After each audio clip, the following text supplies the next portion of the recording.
అధికారం కోసం ఎన్టీఆర్ కుటుంబాన్ని మొక్కలు చేసిన చంద్రబాబు ఇప్పుడు అదే అధికారం కోసం రాష్ట్రాన్ని మొక్కలు చేసేందుకు సిద్దమయ్యాడని వైఎస్ఆర్ కాంగ్రెస్ పార్టీ ఆరోపించింది.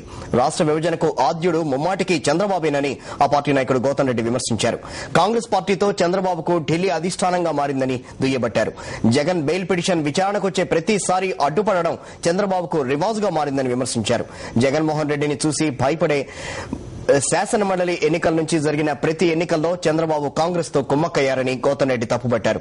దొంగ నోట్ల చెలామణి చేసేవారు, నకిలీ స్టాంపు పేపర్ల కుంభకోణాలతో సంబంధం ఉన్న వ్యక్తులు చంద్రబాబు వెంట యాత్రలు చేస్తున్నారని ఆయన ఆరోపించారు. జగన్ గారంటే ఉలిక్కిపడేటువంటి చంద్రబాబు నాయుడు గారు ఏ స్థితిలో ఉన్నా కానీ జగన్ గారు బెయిల్ అనే అనగానే ఈయనకి బెంబేలెత్తిపోయేటువంటి పరిస్థితి. బెయిల్ విషయం చెప్పంగానే ఆయనకి ఢిల్లీ గుర్తుకొస్తుంది.